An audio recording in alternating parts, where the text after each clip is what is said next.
pemenuhan eliminasi dan nutrisi. Nah, pengertiannya bahwa kita itu nanti menjadi bidan tadi ya, menjadi bidan dan menghidangkan makanan dan minuman kepada pasien ataupun daftar makanan sesuai dengan diet pasien. Nah, ini kita kadang kolaborasi dengan ahli gizi. Kemudian nutrisi itu terdiri dari karbohidrat yang berbentuk amilum, lemak yang nanti akan diurainya di lambung, protein juga di lambung, mineral tubuh yang mudah untuk memprosesnya, untuk diproses, vitamin juga nanti akan dimetabolisme dengan difusi sederhana, jadi bisa bertukar melalui membran air atau zat gizi yang mendasar karena hidup kita ya manusia ini 50-70% tubuh itu terdiri dari air ya. Kemudian nutrisi ini sebagai kebutuhan dasar manusia bahwa dengan adanya zat gizi yang masuk nanti akan menjadi ATP atau adenosin trifosfat ya yang akan diubah menjadi energi. Nah, di sini nutrien ini digunakan ya membentuk adenosin trifosfat tadi untuk seluruh aktivitas tubuh. Aktivitas tubuhnya yaitu pergerakan otot, kemudian untuk transmisi impuls saraf ya. Jadi otak kita itu kan terdiri dari sinaps-sinaps seperti rangkaian saraf-saraf ya, yang seperti rol kabel itu kan panjang dan berlekuk-lekuk. Kemudian antara sinaps yang satu dengan yang lain itu akan menghantarkan kode-kode, kemudian juga hormon ya yang ada yang harus diolah di otak itu membutuhkan energi ya, sehingga transmisi antar saraf jadi di dalamnya itu merupakan satu rangkaian biokimia, jadi kimiawi ya, karena tidak nempel ini tapi diantaranya itu ada transmisi yang merupakan rangkaian proses kimiawi di otak. Nah, itu membutuhkan energi atau melakukan kegiatan tersebut, transmisi ini. Sehingga antara sel satu dengan yang lain ini bisa saling terkoordinasi dengan baik, impuls atau pesan yang dimasukkan di otak itu akan terbaca. Kalau lapar itu kadang kan masing-masing orang ya, kalau lapar kadang nggak bisa kita mikir gitu, atau aku mulai harus mikir ya, terus makan dulu. Nah itu contohnya mungkin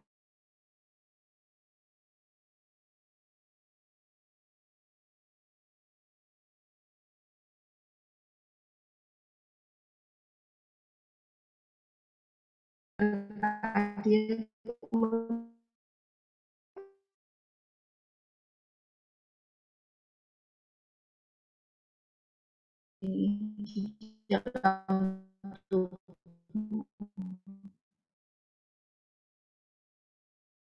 saat periode pembentukan yang cepat. Ini pada saat periode mungkin pada saat masa infant atau saat anak usia 1000 hari kehidupan ya. Pada periode tersebut adalah golden period atau periode emas, sehingga anak pada usia tersebut ya itu membutuhkan nutrisi yang cukup untuk mereka. Nah, pada masa ini 1000 hari pertama kehidupan berarti dimulai dari sejak dalam masa kehamilan. Ya, 1000 hari pertama itu dimulai sejak masa kehamilan. Nah, pada periode golden ini, periode emas ini, anak itu membutuhkan nutrisi yang cukup, simulasi yang cukup, sehingga keadaan atau kejadian yang tidak baik atau yang buruk bisa terhindarkan. Ya, contohnya stunting. Mungkin dengan sering mendengar atau sudah banyak informasi bahwa stunting itu merupakan hal yang sedang dihadapi Indonesia. Jadi anak yang kerdil dan terkait dengan nanti akan imbasnya ke IQ, ke kecerdasan anak. Nah, pada masa golden ini harus diperhatikan nutrisi dan simulasi yang sesuai, yang cukup, yang tepat untuk anak usia tersebut. Kemudian masa toddler, masa anak usia 3 tahunan ya, 3 tahunan, kemudian balita itu penting. Kalau dalam simulasi ataupun pengasuhan anak diberikan makanan-makanan yang junk food, instan, tanpa memperhatikan pola nutrisinya, ya anak-anak tersebut mungkin kekurangan hal yang penting untuk kecerdasan di otak. Kemudian masa remaja, jenengan semua mungkin kalau pada saat menstruasi kadang anemia atau apa ya. Nah, karena kehilangan darah yang banyak sehingga butuh nutrisi yang cukup, makanan yang bergizi, penambahan suplemen zat besi sehingga tidak anemia. Kemudian pada masa ibu hamil, ibu bersalin dan nifas, ibu hamil dia harus mendapatkan nutrisi yang lebih karena harus mencukupi untuk dirinya dan untuk janin yang dikandungnya. Kemudian saat persalinan, bagaimana proses nutrisinya karena dia butuh tenaga untuk mengejar. Nanti saat nifas untuk recovery atau pemulihan dari masa hamil dan persalinan, sehingga tadinya jaringannya rusak atau dijahit atau uterusnya harus mengecil kembali, itu dia mendapatkan support dari nutrisi yang baik. Kemudian yang kedua adalah selama perbaikan jaringan karena luka, misalnya di bedah mendapatkan operasi, jadi nggak boleh malah justru pantang makan, nggak boleh mendapatkan makanan yang bergizi. Harusnya muteh, hanya nasi saja sama kerupuk yang warnanya putih gitu. Nah, ini juga harus dihindari ataupun sudah di cut pemahaman yang seperti itu. Karena pada proses setelah pembedahan kita membutuhkan nutrisi yang cukup ya. Terlebih lagi adalah protein untuk penyembuhan luka dan jaringan yang rusak. Kemudian meningkatnya suhu tubuh tiap kenaikan 10 Fahrenheit, kalorinya itu harus naik 7%. Kemudian meningkatnya aktivitas otot. Jadi kalau gerakannya banyak, itu ya makannya juga banyak. Apalagi nggak semego gitu ya, makanannya banyak yang harus dimakan.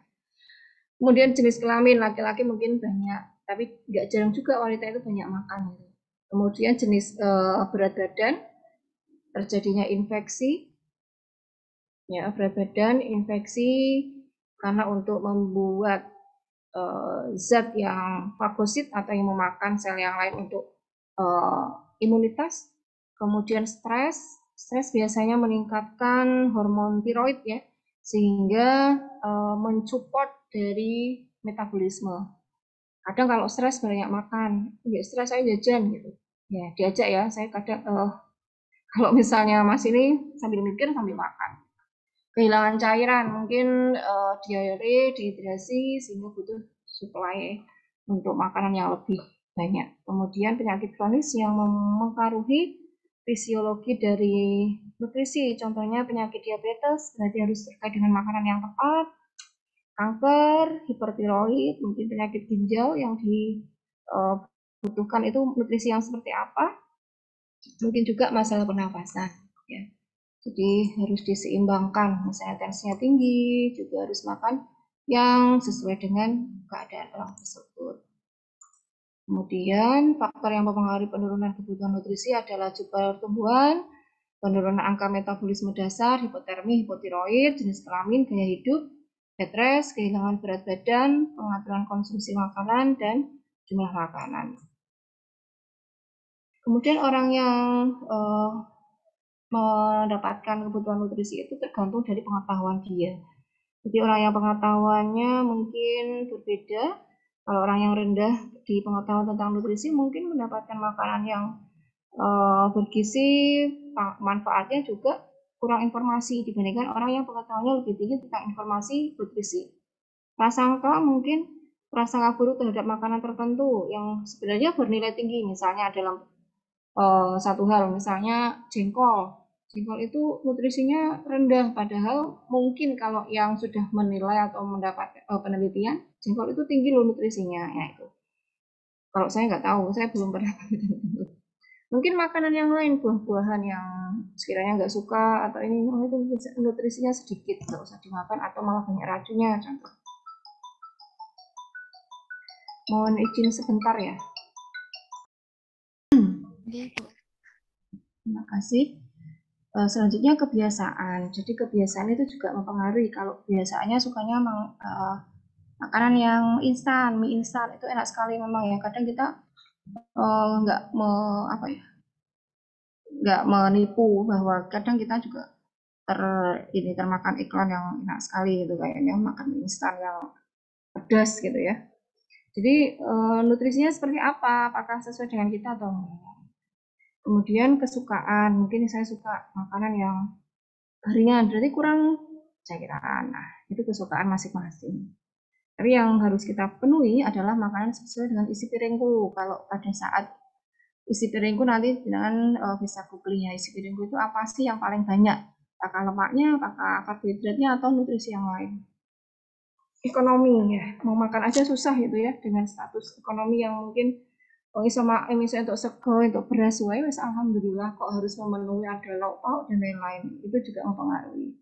Karena kita nggak mungkin support ya, kita mungkin dapat bantuan, bukan kita. Mungkin orang-orang yang di batas bawah, lebih di bawah dari kita, mungkin dapat bantuan makanan atau beras, itu sudah cukup. Nah, mereka mungkin mendapatkan lauk dengan seadanya. Itu juga kita nggak boleh tutup mata. Gangguan dalam nutrisi yang pertama adalah obesitas. Jadi obesitas itu peningkatan berat badan yang melebihi 20% batas normal badan seseorang. Jadi nanti dicek ya IMT-nya ya. Berarti BB per TB kuadrat. Misalnya saya berat badannya 50, maaf saya 60 ya. 60 per 164 dalam meter berarti 16,4 ya. 1,64 kuadrat. BB per TB kuadrat. Ya, BB-nya berapa, TB-nya berapa, dikuadratkan dalam meter. Jadi kalau 164 itu kan sentimeter, harus di convert, harus disesuaikan dalam meter dulu, nanti dibagi. Kemudian tindakan untuk mengatasi, maaf, yang kedua adalah malnutrisi.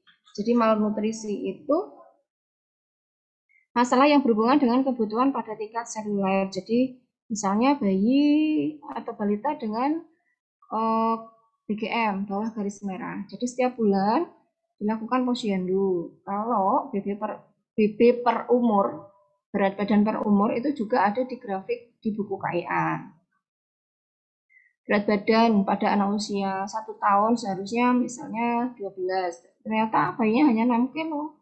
Berarti dia di bawah garis merah, atau kalau dikonvert lagi dengan apakah sudah gizi buruk, mungkin itu gizi buruk. Atau kwashiorkor. Ya, kwashiorkor atau bermutu. Marasmus ya. Jadi atau beri-beri ya, kalau berkaitan dengan marasmus atau kwashiorkor, bermutu itu bermuka tua, wajahnya lebih tua dibandingkan umurnya, itu penyakit atau malnutrisi. Nah, kemudian kita akan mengatasi masalah pemberian nutrisi pada pasien dengan yang mengalami masalah ya atau sakit.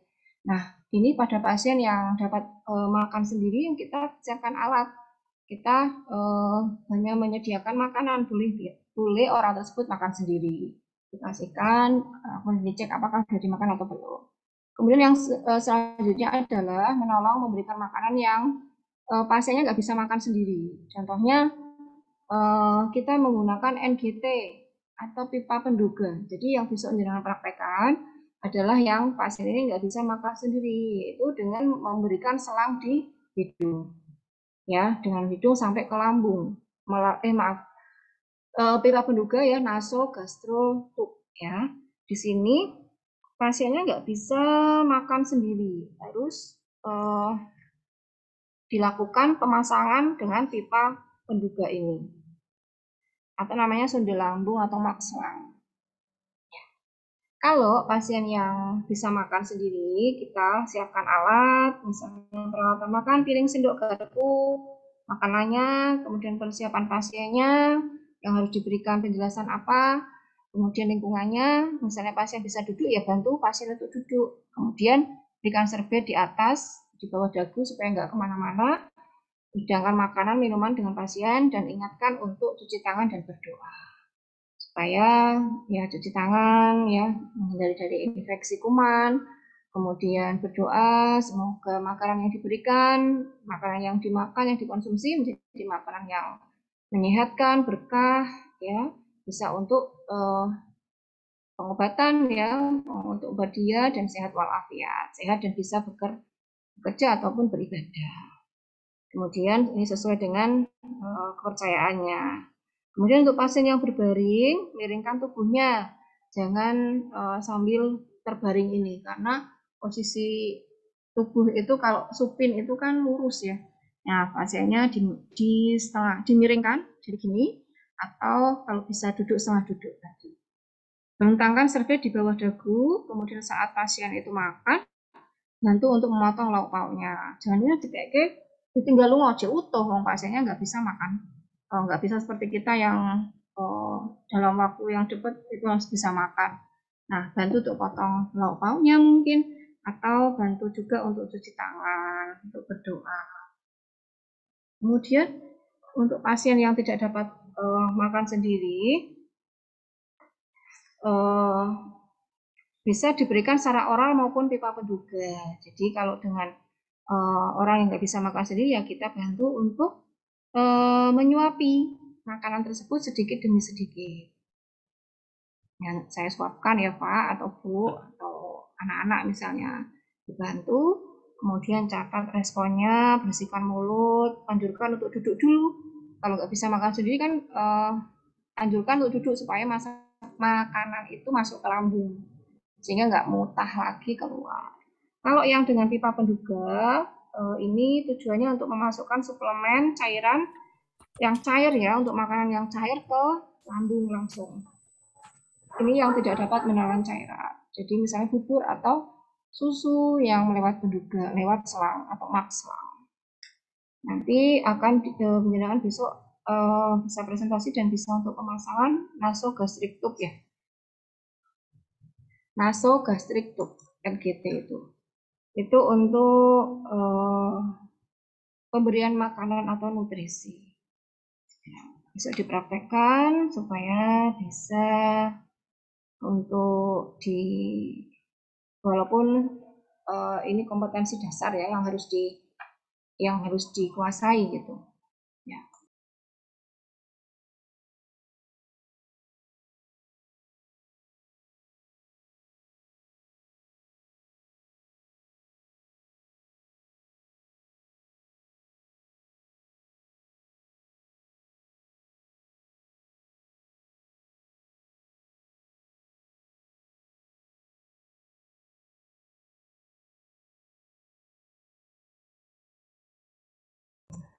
Saya lanjutkan untuk yang eliminasi dan urin.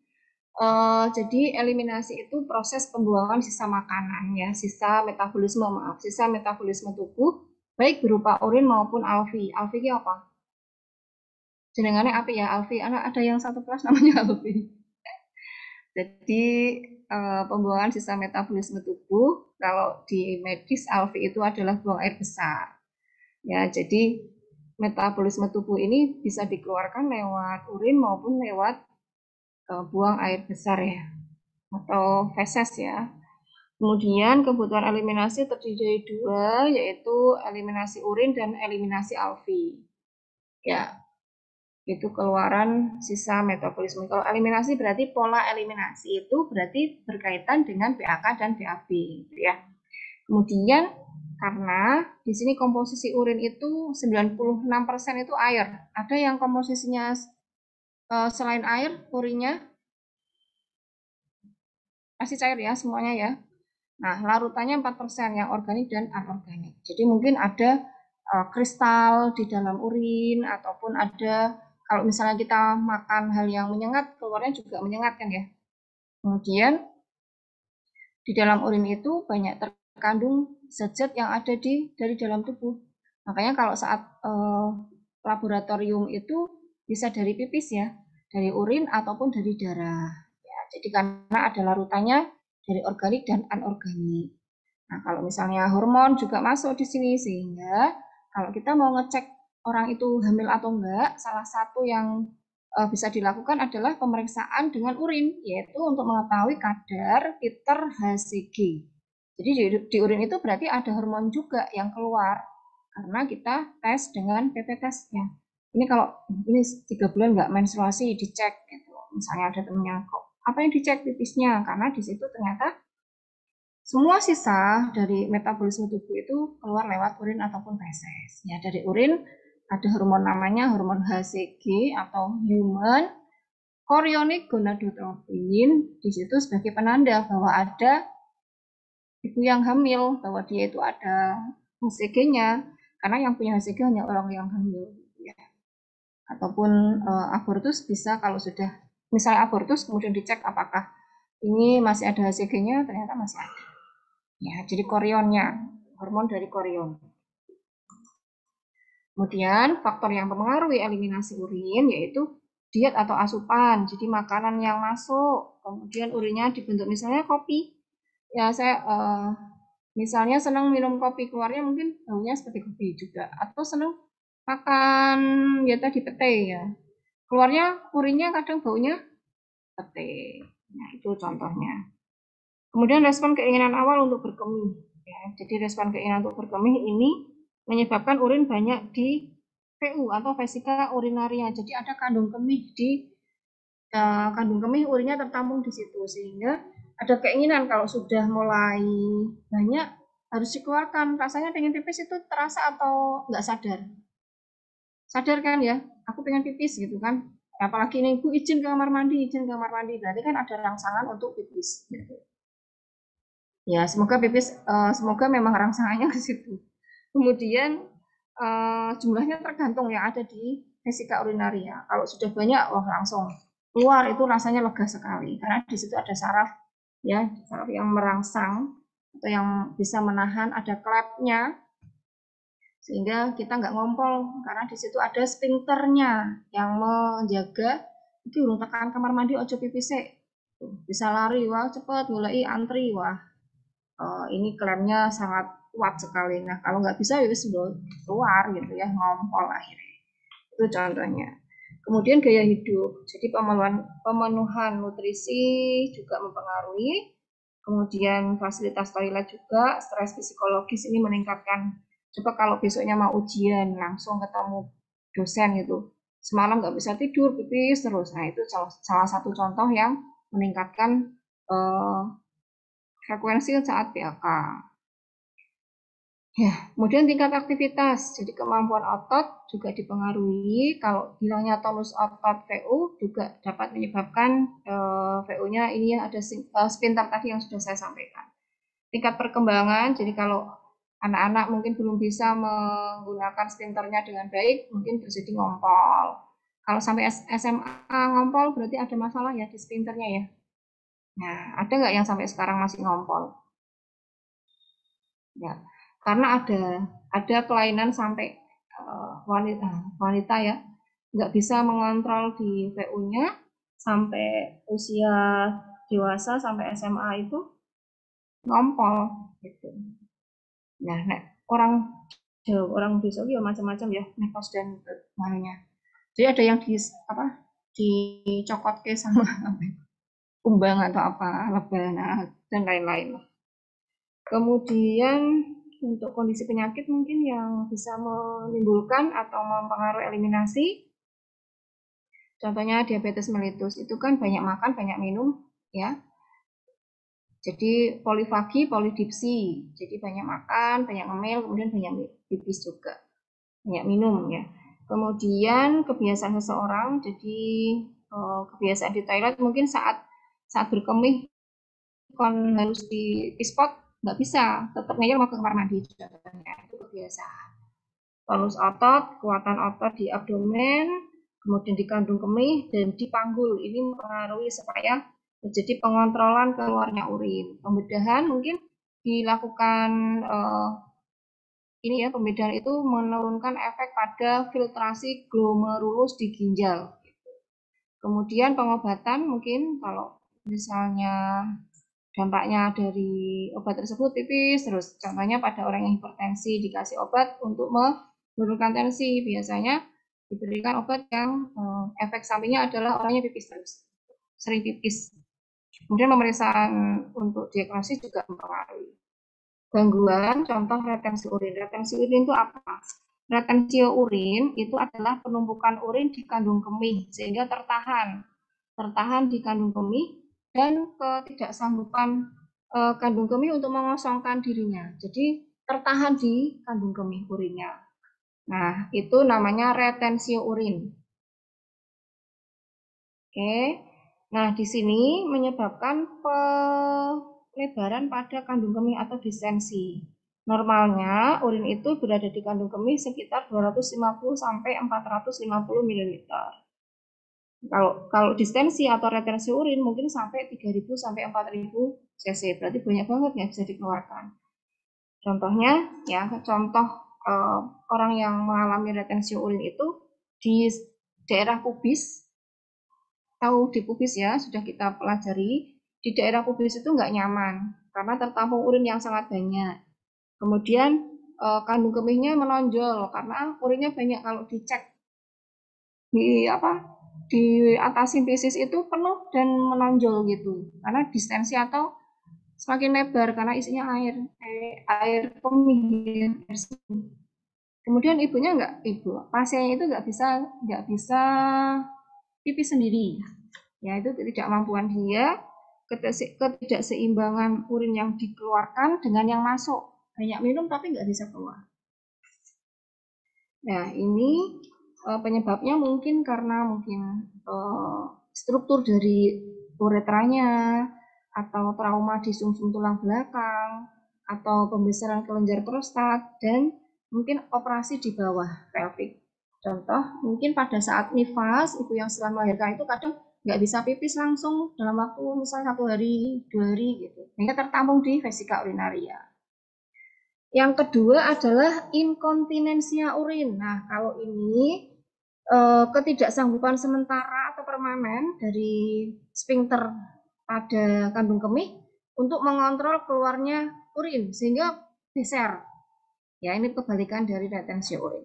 Geser terus pipis, terus nggak bisa mengontrol sphincter itu klep kayak sekrupnya ya. Kadang kalau menahan ya berarti nutup gitu. Kalau harus keluar berarti harus mengeluarkan urin berarti dibuka gitu. Itu ya. Kayaknya sering pada nahan pipis dan mengeluarkan kan ya. Saya kira satu kelas ini pernah menahan pipis dulu gitu. Nah, bagaimana penyebabnya? Di sini adalah proses dari semakin tua, proses menuanya seseorang. Sering mendengar kalau sudah lansia itu kadang nggak bisa pipisnya, nggak bisa ditahan langsung, sering ngompol ya. Ya, itu contoh. Jadi namanya inkontinensia urin.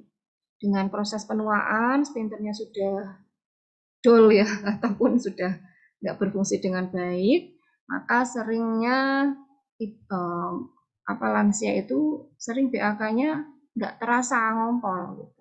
Itu contoh. Karena ya ini nggak semuanya ya, ini contoh aja. Kemudian pembesaran kelenjar prostat pada laki-laki ya.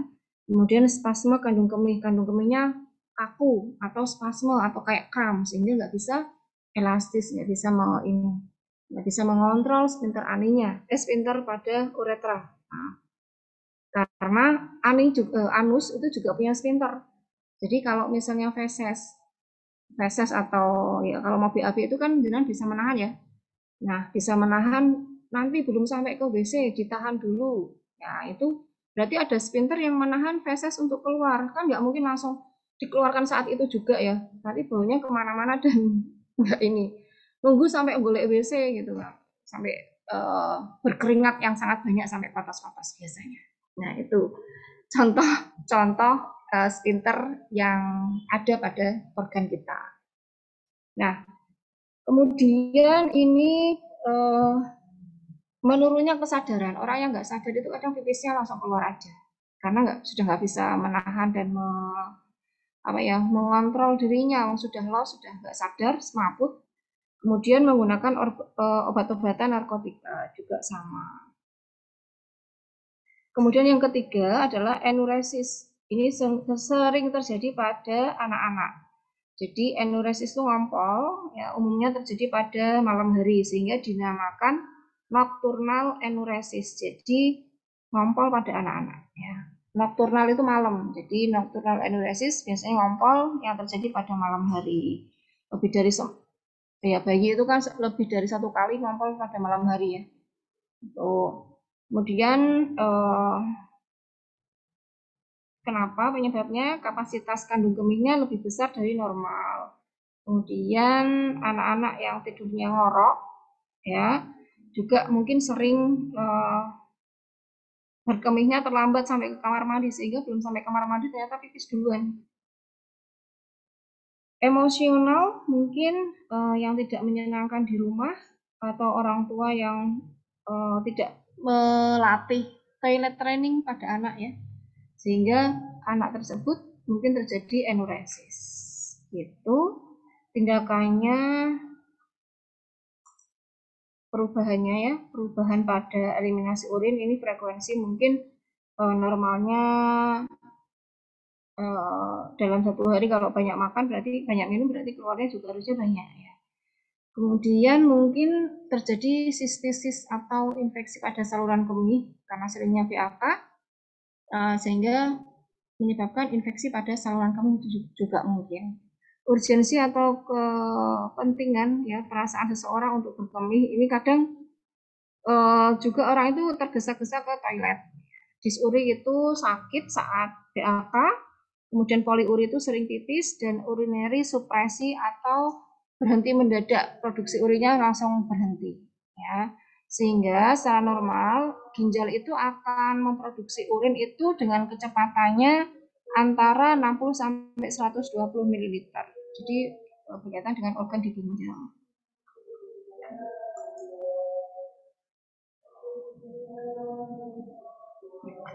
Bagaimana cara mengatasi masalah urin? Jadi di sini dengan pengumpulan urin sebagai bahan pemeriksaan, bisa pengambilan urin biasa, urin steril, dan selama 24 jam.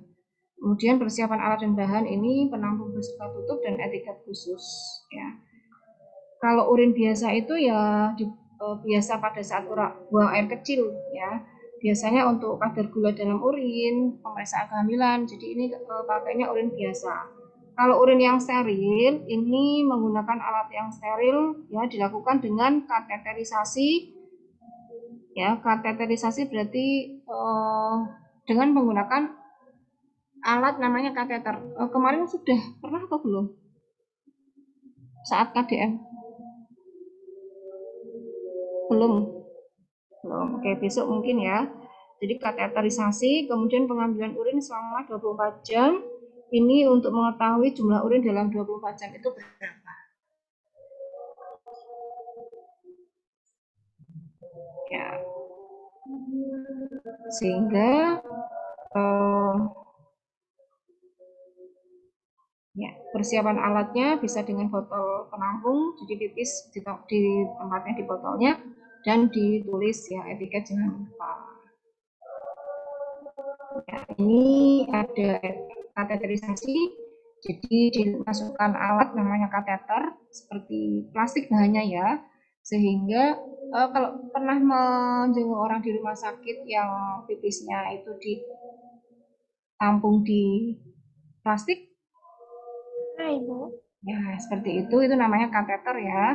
Nah, kateter itu untuk menampung menampung air urin ya, dimasukkan melalui uretra untuk membantu pengeluaran kebutuhan eliminasi ataupun pemeriksaan ya. Dibagi dua, intermittent dan indwelling. Kalau intermittent itu hanya beberapa ya, jadi kalau indikasinya kalau yang intermittent itu tidak mampu berkemih dalam waktu 8 sampai 12 jam. Ini sudah sehari semalam nggak bisa pipis, kemudian dilakukan kateterisasi. Hanya sementara aja. Kalau yang tipe yang indwelling itu, ini kalau sudah berat ya, jadi menetap. Ya. Kemudian selanjutnya eliminasi ALFI atau buang air besar. Nanti untuk prakteknya besok ya, untuk presentasi jenengan ini sebagai dasar aja awal. Sistem gastrointestinal usus halus dan usus besar. Nah, eliminasi proses nutrisi kan dilakukan metabolisme sampai di usus penyerapannya ya. Sehingga di sini kalau ALFI atau defekasi itu sama BAB namanya ya, itu dari usus halus sampai usus besar. Nah, ini proses pengosongan usus, jadi bentuknya ya seperti usus, berlekok-lekok. Kok beda ya bentuknya karena tubnya kan seperti usus sehingga keluarnya sama, dan di sini itu dipengaruhi oleh dua pusat refleks untuk BAB itu juga ada di otak, namanya di medula dan sumsum tulang belakang. Jadi rangsangan gastropolit namanya ya. Rangsangan ini masuk ke saraf parasimpatis. Jadi langsung, oke aku pengen BAB, itu berarti kan otaknya membaca, berarti nenggon usus ini sudah mau keluar, ini sudah mau BAB gitu. Itu masuk di refleks pada parasimpatis. Parasimpatis. Ya, gangguan di sini konstipasi. Kalau konstipasi itu berarti keadaan di mana orang itu mengalami statis usus besar. Jadi usus besarnya mandek sehingga penyerapan mungkin yang lebih lama, ya pada ibu hamil kan sering mengalami konstipasi sehingga lebih lama feses itu di kolon sehingga airnya sudah diserap banyak sehingga fesesnya keras. Ya, kemudian kering juga, diare. Jadi ini yang sering mengalami feses dalam bentuk cair mungkin disertai dengan kejang usus atau spasmik pada usus. Otaknya tembel sembelit mules dan sangat nyeri kadang. Kemudian inkontinensia usus. Jadi orang itu mengalami perubahan dari defekasi yang normal. Biasanya 1 hari sekali, ternyata ini tidak disadari. Keluarnya feses itu nggak disadari BAB-nya, ya wes keluar aja gitu, karena di sini ada proses ketidakmampuan untuk otot itu untuk menahan feses sehingga ya keluar gitu, nggak bisa ditahan lagi karena kerusakan dari sphincter ani. Kembung ini ya, kembung ya, kemudian hemoroid dan fecal infection atau feses karena di lipatan rektum ini berkepanjangan sehingga karena asupannya yang kurang atau aktivitas kurang. Jadi orang yang nggak pernah aktivitas bergerak atau mobile itu susah BAB. Makanya setelah persalinan orang dianjurkan untuk punya mobile. Kalau orang yang mobile sering bergerak biasanya akan lancar untuk proses defekasinya atau BAB-nya. Jadi mobil itu bisa mirang-miring dulu atau jalan sehingga akan terjadi proses di eliminasi alve ini lebih lancar. Lanjut, dipengaruhi oleh usia, diet, asupan cairan, aktivitas, pengobatan, gaya hidup, penyakit, nyeri, dan kerusakan pada saraf tadi. Ini juga mempengaruhi ya. Kemudian tindakan untuk mengatasinya berarti di sini siapkan untuk pemeriksaan. Mungkin kalau diare itu mau dicek mikroorganismenya apa yang menyebabkan dia diare atau disentri. Kemudian membantu pasien untuk buang air besar dengan pispot, memberikan hukunah yang rendah. Hukunah itu dulu sekarang sudah tidak dianjurkan ya, tapi mungkin untuk pemeriksaan untuk mengatasi masalah ini yang tidak bisa BAB dan keras mungkin dilakukan. Nah, itu memberikan cairan gliserin masuk ya, atau karena sudah kaku atau keras mengeluarkan feses dengan jari. Itu untuk mengatasi masalah yang ada di eliminasi. Ada yang mau ditanyakan sampai di sini? Ibu izin masuk, izin bertanya. Ya, ini siapa ya? Gina. Iya, Ibu kan tadi Ibu sudah menjelaskan kalau misalnya inkontinensia urin tuh salah satu penyebabnya itu menurunnya kesadaran. Kalau misalnya kita tuh yang suka banyak ketawa gitu, Bu, kan tiba-tiba ngompol gitu, itu salah satu penyebab dari menurunnya kesadaran atau bagaimana gitu? Oh ya, kalau orang ketawa terbahak-bahak itu ngakak itu sadar nggak? Sadar ya? Sadar sih, Bu. Berarti sadar ya kalau ngakak terus sampai kepuyuh-puyuh gitu ya. Saking lucunya atau nonton film yang lucu itu sampai nggak bisa menahan. Terus akhirnya apa keluar urin nggak sengaja gitu. Nah itu kan karena di guyugi nganggo energi juga ya ternyata ya. Nah kadang sampai menahan pipis gitu karena saking lucunya, itu berarti ada kaitannya ya dengan antara di otak ini ketawa, kemudian juga saraf yang ada di uretra ya atau di vesika urinaria sehingga ujuk-ujuk langsung pengennya pipis atau malah sudah keluar ya saat ketawa yang terbahak-bahak tadi. Oh, yang seperti itu.